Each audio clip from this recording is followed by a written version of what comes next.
다시 한번 찬양합시다. 주님의 인재 앞에서, 주님의 인재 앞에서 권능의 날개 아래서 그의 능하신 행동을 인하여 찬양해. 주님의 인재 앞에서 권능의 날개 아래서 그의 능하신 행동을 인하여 찬양해. 주의 나라 주의 권세 찬양 중에 임하네. 모든 원수 굴복하네. 주의 인재 앞에 주의 나라 주의 권세 찬양 중에 임하네. 모든 원수 굴복하네. 내가 춤을 출 때 다윗처럼 춤을 추면서 전심으로 주를 즐거워하라. 모든 만물들아 찬양하라. 영원히 영원히 다윗처럼 춤을 추면서 전심으로 주를 즐거워하라. 모든 만물들아 찬양하라. 영원히 영원히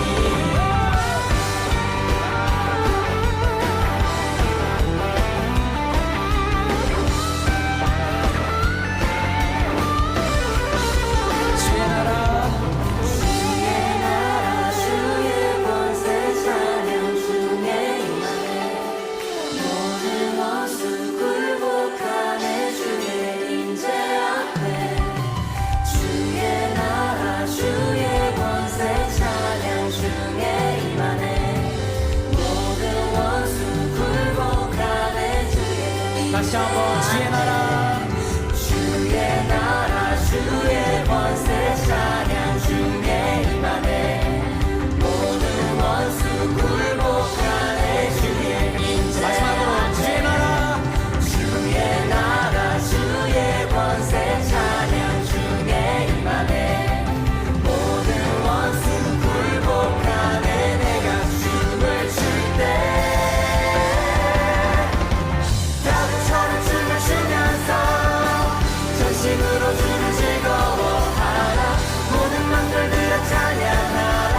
영원히 영원히 다윗처럼 춤을 추면서 전심으로 주를 즐거워하라. 모든 만물들아 찬양하라. 영원히 마지막으로 영원히 다윗처럼 다윗처럼 춤을 추면서 전심으로 주를 즐거워하라. 모든 만물들아 찬양하라. 영원히 영원히 다윗처럼 춤을 추면서 전심으로 주를 즐거워하라. 모든 만물들아 찬양하라. 영원히 영원히 다시 박수! 여러분, 이 시간 우리 온과 마음과 이 찬양 올려드립시다. 다 같이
없이 날 사랑해 주님께 드릴 것이 나 없는데 그 사랑 이유 없이 날 사랑해 주님을 나도 사랑해 아무런 이유 없다니 믿어지나요 내게 찾아온 주님의 사랑 믿을 수 없던 그 사랑이 믿어지던 그 순간에 새 생명으로 태어났네 나는 주님의 어린 양 Thank you Lord Thank you Lord 나는 주님의 어린 양 Thank you Lord Thank you Lord 사랑해 Oh yeah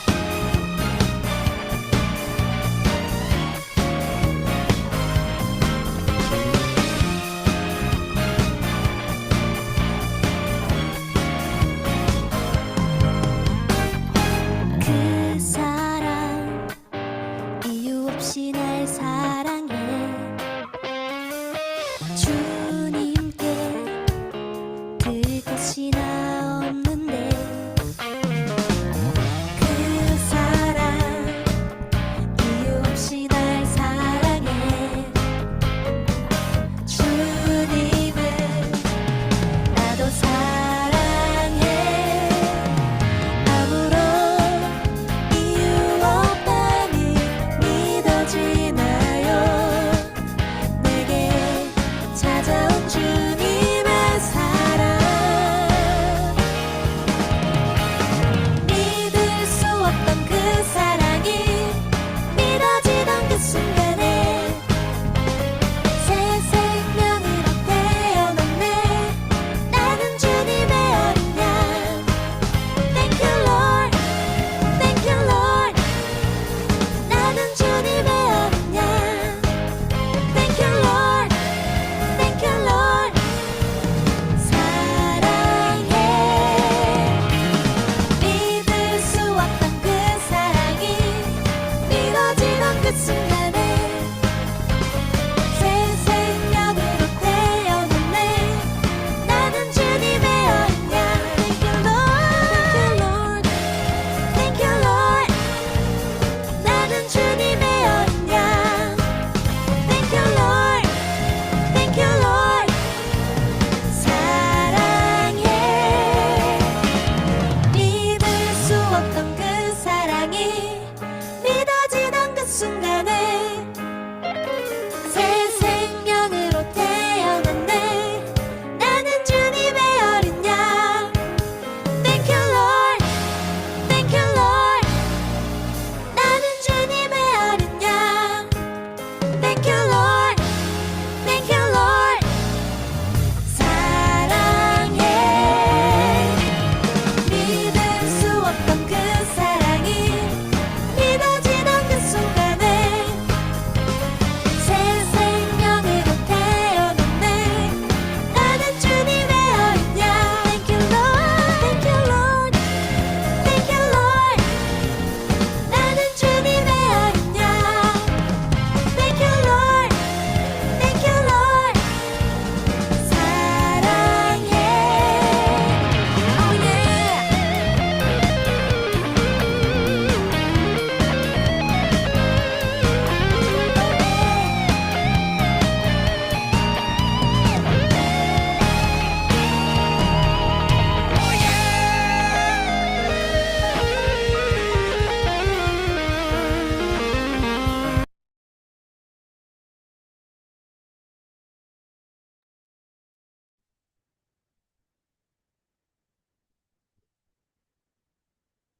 네, 기도하고 시작하도록 하겠습니다.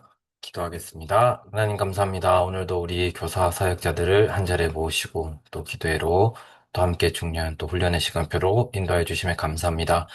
우리 자신을 더욱더 하나님 원하시는 상태로 바꿔나가는 은혜가 있게 하시고 또 하나님의 계획과 의도와 뜻을 또 우리 인생뿐만 아니라 전 세계 우주적인 하나님의 역사하심과 사역 또 하나님께서 이루어 나가시는 예수 그리스도를 통하여 허락하신 중요한 선교 또 다음 세대를 통해 만들어 가실 하나님의 계획들을 우리가 바르게 깨닫고 이해하는 지혜가 넘치는 시간 될 수 있도록 인도하여 주시옵소서.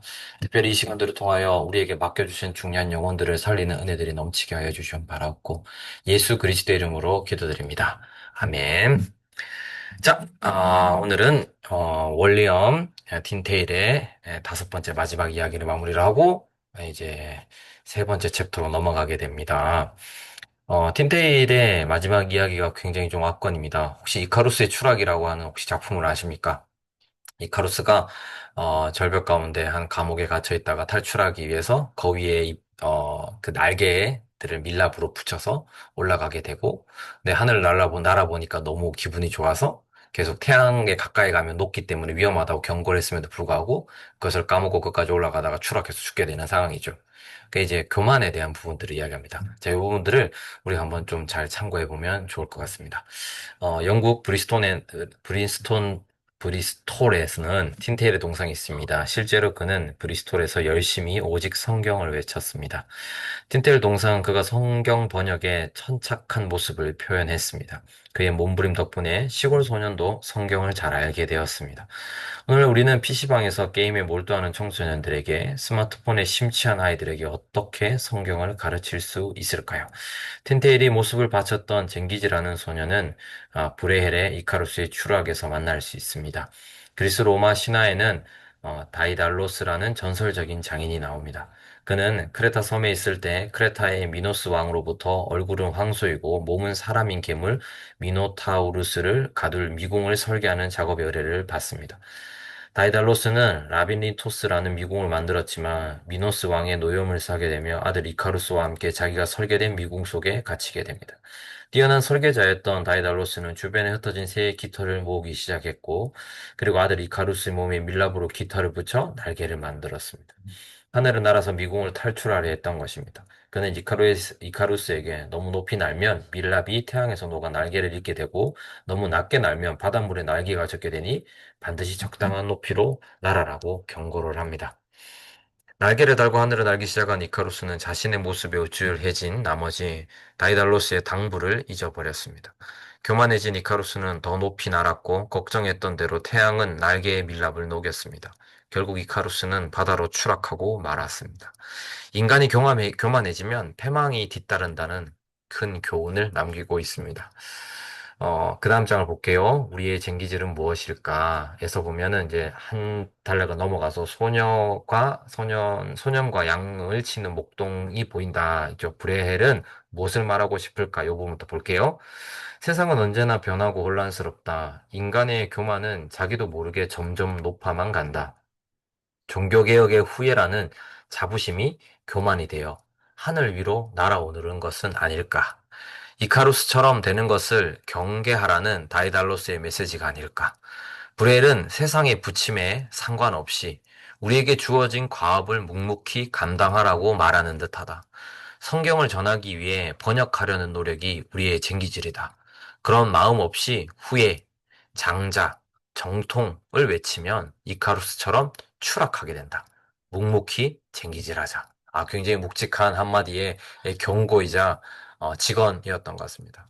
우리가 진짜 이 성경을 이 다음 세대, 앞에 분명히 표현했잖아요. 스마트폰을 하고 있고 게임에 빠져 있는 아이들에게 이 성경을 어떻게 이야기할 것이냐. 이 아이들의 입장에 맞는 성경 번역이 필요한 겁니다. 자, 그럼 오늘 여기서 한번 이야기를 해볼게요. 마인크래프트라는 영화를 혹시 보셨습니까?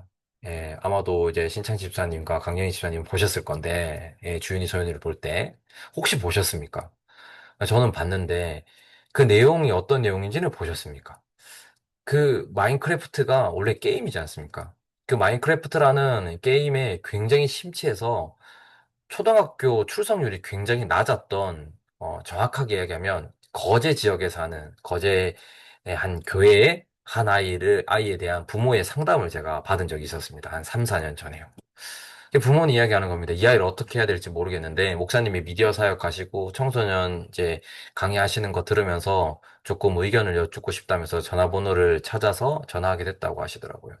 그리고 그 아이랑 직접 이야기를 소통을 해봤는데, 이 아이가 저한테 굉장히 많은 이야기를 쫙 하는 겁니다. 마인크래프트의 세상이 어떤 건 줄 아느냐.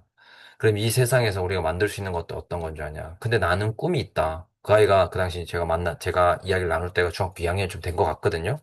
정확히 기억이 안 나는데, 그때, 그리고는 그 친구가 저한테 카톡으로 하나를 남겨주더라고요. 굉장히 적극적인 아이였어요. 근데 학교에서 왕따를 당하고 있다고 들었거든요.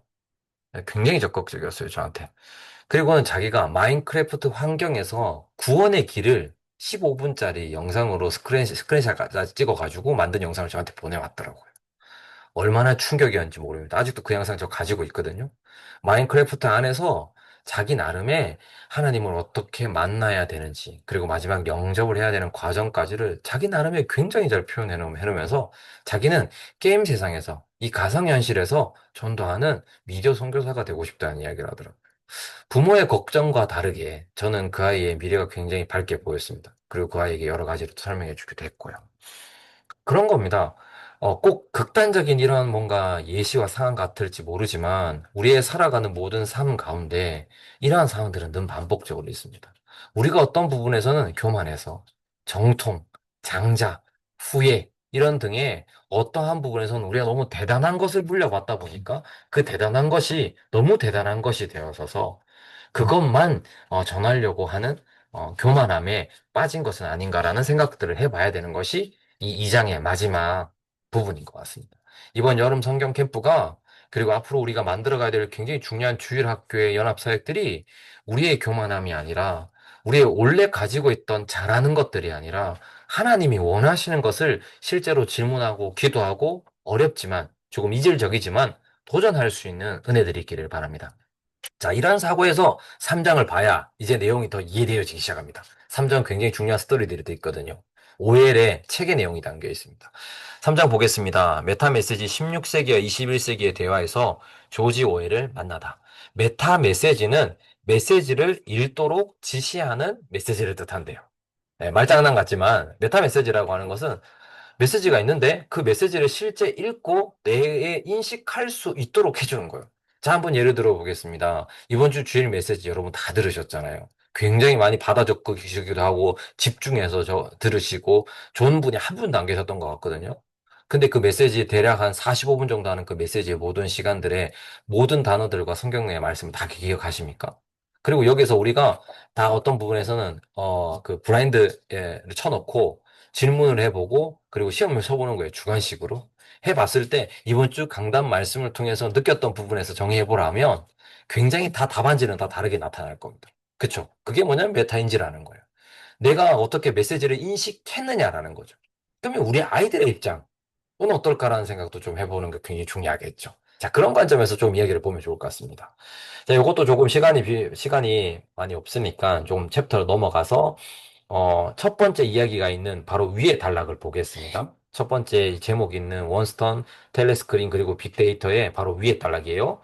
오늘날은 설교의 홍수시대이다. 모든 말씀, 즉 모든 메시지가 우리에게 닿지 않는다. 메타 메시지가 있는 메시지만 우리에게 닿는다. 메타 메시지와 닿을 때 우리는 감동하고 위로를 얻으며 눈물을 흘린다.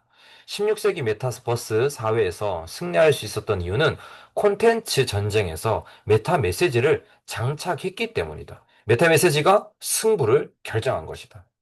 저번 챕터에서는 게임 체인저라는 표현도 있잖아요. 게임을 승리할 수 있도록 이끌어가는 역할. 그죠? 지금 우리 아이들과의 어떤 뭐 인생 게임이잖아요. 여기에서 어떤 게임 체인저가 바로 우리 교사 사역자들이거든요. 어떻게 이 아이들을 잘 도와줄 수 있을까? 우리의 역량으로 만드는 건 아니에요. 그런데 이 아이들이 진짜 하나님 앞에서 성경과 예수 그리스도의 복음을 발견하고 스스로 질문해서 하나님 원하시는 인생을 살아갈 수 있도록 돕는 역할이 우리에게는 주어져 있잖아요. 섬김이라는. 그죠? 근데 거기에 우리의 주장과 우리의 뜻과 우리의 동기, 그리고 우리의 모습이 많이 나타나서는 절대적으로 안 되거든요. 스스로 질문할 수 있고, 기도할 수 있고, 하나님을 이해할 수 있는 시간을 만들어 줄 수 있도록 하는 것이 우리가 가져가야 될 게임 체인저의 역할인 거예요. 우리가 게임을 1등으로 이끌어 간다가 아니고, 우리 아이들이 게임 체인저가 될 수 있도록 우리는 섬기고 돕는 발판, 그런 역할을 하면 되는 거거든요. 이게 교사 사역자로서 가장 중요합니다. 그러면 우리는 이 부분에서 오늘 내용들을 통해서 한번 좀 질문을 더 해보면 좋을 것 같습니다. 자, 첫 번째, 윈스턴과 텔레스크린, 그리고 빅데이터. 2025년 7월 어느 날 윈스턴은 눈을 뜨자마자 텔레스크린을 확인한다. 텔레스크린은 서로 상호작용하는 정보의 하나의 스크린. 지금 뭐 텔레비전이라는 의미가 텔레스크린으로 표현되기도 하는데 뭐 이런 부분입니다. 간밤에 일어난 일들을 텔레스크린이라 보여준다. 피드와 메시지, 날씨까지 알려주니 참 편하다. 사람을 만나는 것보다 텔레스크린이 마음 편한 이유는 윈스턴을 누구보다 잘 공감해주기 때문이다. 텔레스크린이 없으면 공허하고 불안하다. 윈스턴의 MBTI는 잔다르크형 INFP. 제가 INFP입니다. 예, 기억해 주십시오. 제가 INFP입니다. 잔다르크형입니다. 예, 모든 것에 정확하지 않을 때 저는 목숨 걸고 칼 들고 뛰쳐 들어갑니다. 예, 죽을 각오로 달려갈 겁니다. 예, 두려워하십시오. 네. 직관, 감성, 내성적이다. 사람들을 만나서 어울리면 에너지가 빠져나간다. 혼자 있는 것이 좋다. 텔레스크린은 원스턴이 원하는 영상, 강연, 음악을 찾아준다. 강연을 들을 때 필기할 필요도 없다. 음성인식 덕분에 텔레스크린은 내 목소리를 필기로 변환하여 파일로 저장해준다. 기억할 필요도 판단할 필요도 없다. 텔레스크린과 친해진 후 몇 가지 변화가 생겼다. 읽을 필요가 없으니 생각할 필요가 사라졌다. 텔레스크린이 모든 표현을 알아서 해주기 때문이다. 그를 텔레 GPT로 부른다. 그는 끊임없이 배우고 업데이트해서 원스톤보다 업무 능력이 뛰어나다. 심지어 텔레스크린은 모든 결정을 대신하여 그의 되뇌 피질이 되었고 거울 뉴런이 되었으며 심지어 해마가 되어 장기 기억까지 담당한다. 원스턴에게 생긴 변화. 오늘은 줄리앙의 생일이라고 텔레스크린에 알려준다. 아직 그녀를 만난 적이 없지만 그녀의 프사나 취향은 원스턴과 통하는 구석이 많다. 그녀의 피드에 좋아요를 눌렀는데 최근에 그녀도 좋아요로 화답했다. 알고리즘이 맺어준 인연으로 마팔까지 했다. 그녀의 생일에 부담되지 않는 선물을 보내고 싶었는데 텔레스크린이 알아서 선물을 추천해준다. 심지어 텔레GPT는 생일 축하 편지까지 대신 써준다. 참 편한 세상이다. 원스턴은 텔레스크린을 벗어나 살아가기 어렵다. GPS네요. 죄송합니다. GPS를 이용해 출퇴근하고 무엇을 먹을지는 식당 별점을 선택한다. 한가한 시간에도 지루할 틈이 없다. 핫한 릴스와 쇼츠가 알림으로 뜨고 SNS 소식에 답을 달아야 한다. 물론 복붙을 하거나 이모티콘으로 대처하긴 하지만 말이다. 원스턴은 클릭으로 교회에 출첵한다. 다니던 교회가 있었지만 비대면 이후에 추천 동영상을 보면서 생각이 달라졌다. 전에 다니던 교회 목사님의 설교와 참 비교된다. 인터넷 댓글을 보니 나쁘지 않아 교회를 갈아탔고 로그인으로 등록 교인이 되었다. 사람들과 부대끼는 것도 싫고 그 속에 엮이는 것도 싫다.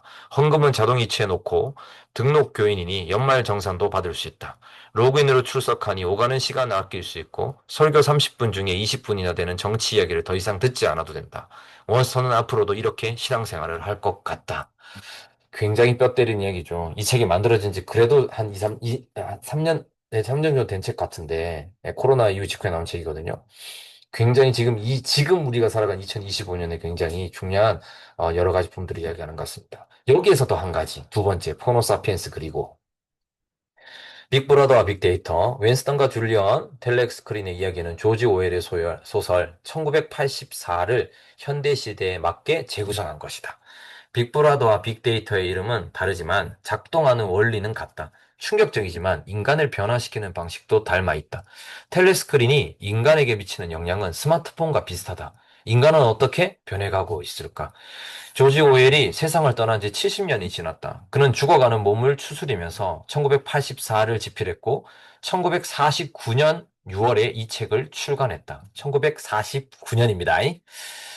네, 그리고 6개월 후 잠들었다. 1984가 출간될 때부터 지금까지 시간은 구텐베르크의 인쇄술부터 95개의 조 반박문이 나온 시간과 같다. 뉴욕타임즈는 유행이 지났을 법한 1984를 톨스토이의 전쟁과 평화와 함께 필독도서 최상위에 올려놓았다. 21세기에도 여전히 조지 오웰은 이 책을 통해 우리에게 경고한다. 조지 오웰은 무엇을 말하고 싶을까?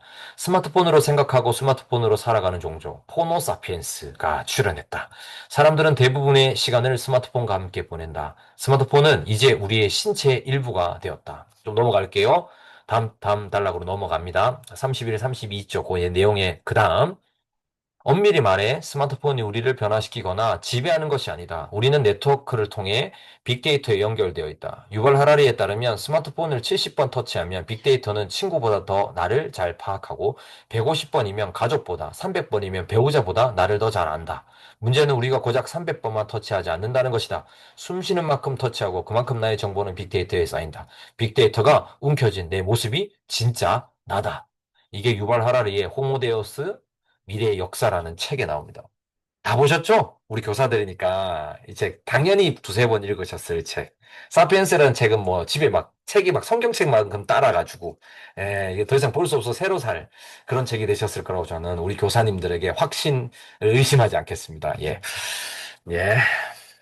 한숨이 나오네요. 어쨌든 사느냐 죽느냐 그것이 문제로다.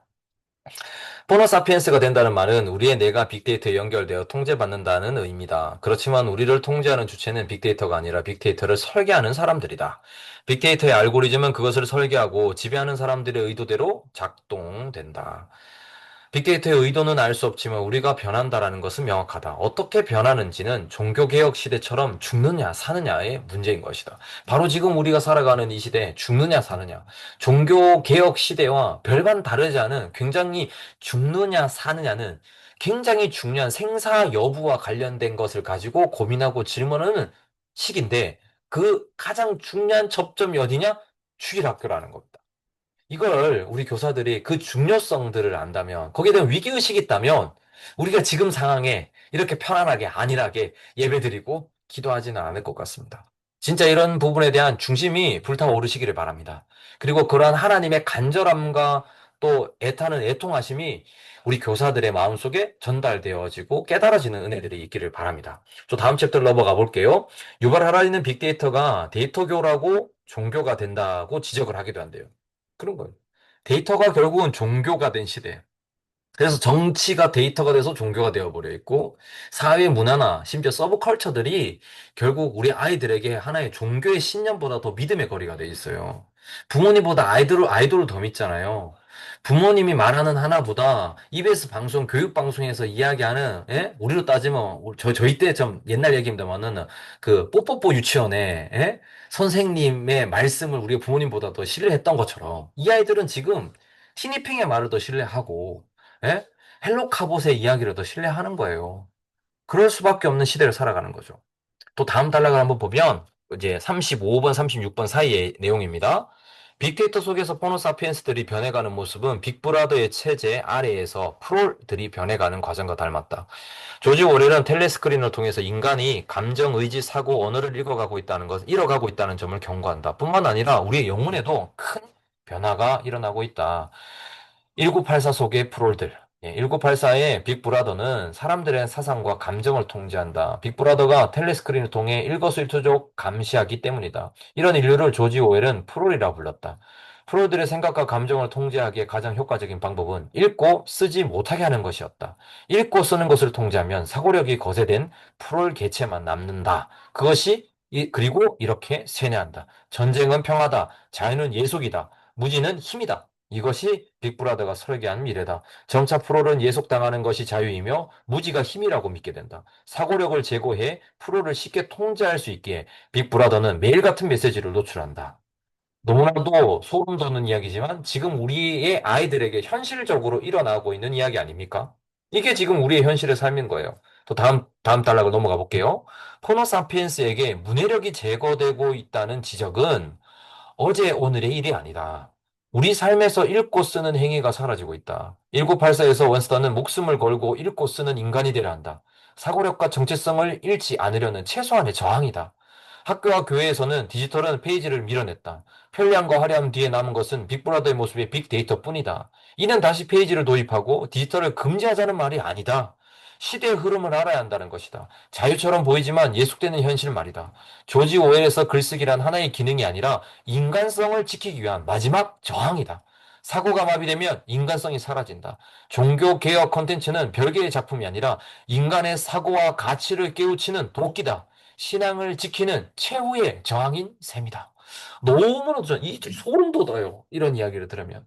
진짜 우리 이 시대에 굉장히 중요한 위기적인 위기의식이 있어야 하고, 이 시대에 많은 어려움들이 있고, 우리 아이들을 바라보는 시선을 볼 때도, 우리 아이들을 사역해 볼 때도 이런 어려움들이 많은데, 정작 부모님들은 이 부분에 대해서 너무나도 둔감하고, 굉장히 어떤 헛다리 짚고 계시는 것들이 너무 많고, 교사 사역자들도 이런 부분에 대해서 늘 갱신하고, 하나님 앞에서 질문하고, 도전하고, 연구해야 되는 시간이 사실 24시간으로도 부족한데, 우리에겐 그럴 수 있는 시간이 너무나도 없잖아요. 여러분들은 뭔가 이렇게 의무감과 책임감으로 누리려는 게 아니라 우리의 삶도 있으니까요. 참 안타까운 부분이 아닐 수 없습니다. 그런 너무나도 현실적인 부분들이 문제로 우리에게 딜레마로 남아 있다는 거죠. 그러면 또 다음 챕터로 보겠습니다. 중세교회와 빅브라더. 21세기 교육을 중세교회라고 말하는 근거가 여기 있다. 오늘날 세상은 우리를 풀로 만들어가는 중이다. 빅브라더가 프로를 통제하며 읽고 쓰는 것을 금지시켰던 것처럼 중세교회도 사람들에게 똑같은 방식을 사용했다. 중세교회는 읽고 쓰는 행위가 없었다. 성직자들만 말씀을 독점하기 위해 번역을 금지하고 성경 읽는 사람을 탄압했다. 또 한 달락 넘어가 볼게요. 21세기는 이라는 부분이 있어요. 21세기는 물리적으로 성경을 금지하지 않는다. 그러나 우리는 중세시대 이상으로 성경을 사유하지 못하고 있다. 제가 수요예배, 금요예배 때도 말씀드렸던 오직 성경에 대한 부분 있잖아요. 95개 반박문에 대해서 한번 읽어보셨습니까? 우리 삶이 안 그렇다니까요. 바로 이런 부분들이 문제인 것입니다. 스마트폰은 인생인의 젊은 세대들의 묵상이 더 좋아지고 깊어졌는지는 의문이다. 또한 한국교회는 얼마나 다음 세대를 위한 번역의 노력을 기울이고 있는지 반성해야 한다. 지금까지 한국교회는 추상과 문자에 갇혀 있다. 구체적인 콘텐츠 없이 오직 성경을 외치고 있다. 그러니 중세 교회보다 더 낫다고 말할 수 없는 거다. 우리가 성경을 단순히 읽고 쓰는 것을 안 해서라는 문제가 아니라 이 성경에 대해서 끊임없이 번역하려 했던 예술인들, 종교 개혁자들, 그런 프론티어들의 그런 마인드가 우리에게는 없다라는 거예요. 끊임없이 연구하고 개발하고 우리 아이들에게 더 새로운 가치와 새로운 깨달음으로 말씀을 늘 항상 새로운 은혜들로 가질 수 있도록, 줄 수 있도록 하는 역할들이 굉장히 중요하지 않겠습니까? 자, 그럼 또 넘어가 보도록 하겠습니다. 사상경찰은 기독교를 노린다. 빅브라더는 사상경찰을 통해 사람들의 생각과 언어를 통제했다. 언어를 단순하게 만들면 생각도 단순해지기 때문이다. 그들은 프리라는 단어에서 자유라는 의미를 제거하고 다음과 같이 재정의했다. 지금 미국 사회가 이런 거 아시죠? 프리라는 단어의 개념이 어떻게 해요? 프리난, 뭐뭇이 없는 상태라는 단어로 기억해요. 자유라는 단어를 기억하지 못한다고요. 그래서 지금 밑에도 보면 나옵니다. 사람들은 자유라는 프리라는 프리하면 해방이라는 관념을 떠올린다. 그러나 슈거 프리라고 하면 무엇이 없는 상태라는 뜻으로 포함된다. 만일 해방이라는 관념을 제거하고 위의 의미만으로 정의가 바뀐다면 정치적인 자유, 자유를 위한 투쟁은 불가능해지는 것이다. 굉장히 소름 돋는 일이지만은 미국에서 이런 많은 차례들의 이야기가 있잖아요. 그 중에 하나가 크리스마스라는 것이 다 지워버리고 홀리데이로 바꿨었잖아요. 아시죠? 그래서 결국 예수님이라고 하는 가장 본질적 단어는 없애놓고 홀리데이, 우리들이 거룩하게 노는 날 이렇게 만들어버린 거잖아요. 프리라는 단어에서도 결국은 진짜 슈가 프리처럼 어떤 무엇이 없는 것이라는 표현으로 바꿔버리고 있는 것이 이 시대의 데이터들이 만들고 가고 있는 이 시대의 큰 문화의 주류들이 메인스트림들이 끌고 가고 있는 방향성이라는 거예요. 이걸 우리는 기억해야 되는 것입니다. 자, 그리고 다음 단락을 넘어가 보게 되면 기독교는 이란 단어가 있습니다. 읽고 쓰는 것 다음에 기독교는 수많은 관념으로 이루어진다. 은혜, 구원, 속죄, 칭의, 성화, 믿음, 소망, 평안을 외치지만 이것을 떠올린 묵상 능력이 제거되면 기독교는 붕괴되고 말 것이다. 공의를 모른 채 공의의 하나님을 이해할 수 없다. 칭의의 개념을 모르면 구원을 설명할 수 없다. 이렇듯 기독교의 근간이 뚜렷한 개념으로 이루어져 있지만 갈수록 교회는 텅 빈 추상을 헤매는 느낌이 든다. 앞으로 교회 교육은 언어를 답습하는 것이 아니라 사고와 묵상으로 나아가야 한다. 챗GPT가 설교문을 대신 써주는 시대가 되었다. 이 책이 출간되면 챗GPT는 더 업그레이드 되었을 것이고 다른 종류의 웹과 경험할 것이다. 이런 식의 기독교가 살아남기 위해서는 무엇을 해야 할 것인가? 너무나도 안타까운 상황인 것 같습니다. 더 설명은 제가 추적하지 않겠습니다. 바로 다음 챕터 보겠습니다. 빅데이터 속에서 기독교가 살아남는 유일한 방법은 무엇이냐? 하나님은 우리에게 어떻게 동행하시는가? 하나님의 임재란 무엇인가? 하나님이 우리와 동행하는 실제적인 구체적인 방법은 물리적인 것이 아니다. 하나님이 오감으로 느껴지기에 임재라고 말하지 않는다. 우리가 하나님의 임재를 확신하는 방법은 묵상이다. 묵상은 사고의 영역이다. 감각이 아니라 사고의 영역, 사고를 통한 깨달음의 영역이라는 거예요. 제가 차세대 교육하면서 청년들에게 제일 많이 강조하고 있는 게 이 부분이거든요. 영감이 아니야. 반짝반짝 빛나는 감각으로 우리 인생을 대체해서는 안 돼. 하나님을 속성적으로 이해해야 돼. 본질적으로 이야기해야 돼. 하나님이 누구신지를 내 인생 전체를 통하여 알아야 된다는 이야기를 계속 하거든요. 지금 주일학교 아이들에게 이걸 설명하기 위해서는 우리 먼저 교사들이 그러한 이해가 돼야 돼요. 단답형으로 설명되는 예수 그리스도가 아니라 그 예수 그리스도가 진짜 우리 인생의 최고의 가치로서 어떠한 존재이신지를 설명할 수 있는 풍성한 은혜들이 우리에게 있어야 된다는 거예요.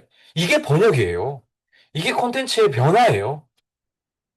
이라는 명징한 사유 과정을 통해 우리는 하나님 나라가 임했다고 고백한다. 믿음, 은혜, 소망, 의와 같은 개념 없이 기독교는 존재할 수 없다. 교회는 존재할 수 있겠지만 기독교는 사라지고 말 것이다. 앞선 단어를 들었을 때 떠오르는 관념이 무엇인지 살펴보자. 사고하지 못하는 이유는 주입식 교육을 받았기 때문이다. 기독교는 뜬구름 잡는 종교가 아니다. 그래서 종교 개혁자들은 더욱 다양한 방법으로 성경을 번역했던 것이다. 다음 달러 볼게요. 하지만 오늘 교회 교육은 뜬구름을 잡게 한다.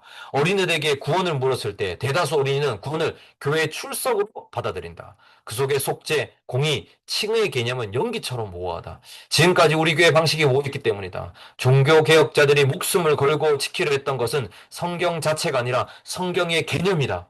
오해가 없기를 바란다. 성경 자체를 지키려 했던 시도는 중세 교회가 충분히 해왔다.